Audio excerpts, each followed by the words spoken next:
ನಮಸ್ತೆ. ಶ್ರೀ ಪರಂಜ್ಯೋತಿ ಕಲ್ಕಿಯವರ ಪವಾಡ. ನಾನು ತಮಿಳುನಾಡಿನ ಗೋಬಿಚೆಟ್ಟಿಪಾಳ್ಯದ ಭಾನುಮತಿ ವೆಲ್ಲಿಂಗಿರಿ. ನಮ್ಮ ಕುಟುಂಬವು ಹಲವು ವರ್ಷಗಳಿಂದ ಭಗವದ್ ಧರ್ಮದಲ್ಲಿ ಭಾಗಿಯಾಗಿದ್ದು, ಶ್ರೀ ಭಗವಾನರ ಮುಕ್ತಿ ಮೋಕ್ಷ ತರಗತಿಗಳು ಮತ್ತು ಹೋಮಗಳಲ್ಲಿ ಭಾಗವಹಿಸುತ್ತಾ ಬಂದಿದ್ದೇವೆ. ಇದರಿಂದ ಪ್ರಜ್ಞೆಯಲ್ಲಿ ಸುಪ್ತಾವಸ್ಥೆಯಿಂದ ಜ್ಞಾನೋದ್ದೀಪಿತ ಸ್ಥಿತಿಗೆ ಚೈತನ್ಯದ ವಿಕಾಸವಾಗಿದೆ. 2024ರಲ್ಲಿ ಶ್ರೀ ಅಮ್ಮ ಭಗವಾನರ ದೀಕ್ಷಾ ದರ್ಶನವು ನನ್ನ ಜೀವನವನ್ನು ಸಂಪೂರ್ಣವಾಗಿ ಬದಲಾಯಿಸಿತು ಹಾಗೂ ಮೊಟ್ಟ ಮೊದಲ ಬಾರಿ ನಾನು ನನ್ನ ಮನಸ್ಸನ್ನು ವೀಕ್ಷಿಸಲು ಸಾಧ್ಯವಾಯಿತು. ಕೋಪ, ಈರ್ಷೆ, ದ್ವೇಷ, ಕೀಳರಿಮೆ ಮುಂತಾದ ಋಣಾತ್ಮಕ ಭಾವನೆಗಳನ್ನು ಅರಿವಿನೊಂದಿಗೆ ವೀಕ್ಷಿಸಲು ಸಾಧ್ಯವಾಯಿತು. ಈ ನೋಡುವಿಕೆಯು ಸಂಭವಿಸುತ್ತಿದ್ದಂತೆ ಅವುಗಳ ಅರಿವಿನಿಂದ ನಕಾರಾತ್ಮಕ ಭಾವನೆಗಳು ಕರಗಿ ಹೋದವು. ಹಿಂದೆ ಯಾರಾದರೂ ನನ್ನನ್ನು ನೋಯಿಸಿದರೆ ತಕ್ಷಣ ಪ್ರತಿಕ್ರಿಯಿಸಿ ಅವರಿಗೆ ಪ್ರತೀಕಾರ ತೀರಿಸಬೇಕೆಂದು ಯೋಚಿಸಿ ಹಿಂತಿರುಗಿ ಕೊಡುತ್ತಿದ್ದೆ.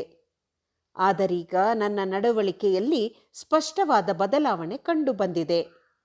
ಇತ್ತೀಚಿನ ದಿನಗಳಲ್ಲಿ ನನಗೆ ನೋವಾಗುವುದಿಲ್ಲ. ಹಳೆಯ ಅನುಭವಗಳ ಭಾರವು ಕ್ಷಣಿಕವಾಗಿರುತ್ತದೆ. ನಾನು ಯಾವುದೇ ಸಂಘರ್ಷ ಅಥವಾ ಹೋಲಿಕೆ, ಅಪರಾಧಿ ಮನೋಭಾವ ಅಥವಾ ಚಾರ್ಜ್ ಇಲ್ಲದ ಸ್ಥಿತಿಯಲ್ಲಿ ಕಾರ್ಯನಿರ್ವಹಿಸುವಂತಹ ಜೀವನವನ್ನು ಅನುಭವಿಸುತ್ತಿದ್ದೇನೆ. ನನ್ನೊಳಗಿನ ಅಂತರಂಗ ಸಂಭಾಷಣೆಯು ನಿಂತು ಹೋಗಿದೆ. ಅಗತ್ಯವಿದ್ದಾಗ ಅದು ಬರುತ್ತದೆ. ನಾನು ಸಹಾನುಭೂತಿ, ಆನಂದ ಮತ್ತು ಪ್ರೀತಿಯ ಸ್ಥಿತಿಯನ್ನು ಅನುಭವಿಸಲು ಸಾಧ್ಯವಾಗಿದೆ.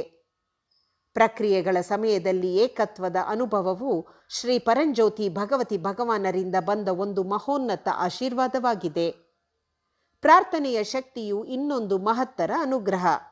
ಇದು ನನ್ನ ಸುತ್ತಲಿನ ಅನೇಕ ಜನರ ಜೀವನದಲ್ಲಿ ನಡೆಯುವ ಪವಾಡಗಳನ್ನು ವೀಕ್ಷಿಸಲು ಸಹಾಯ ಮಾಡಿದೆ.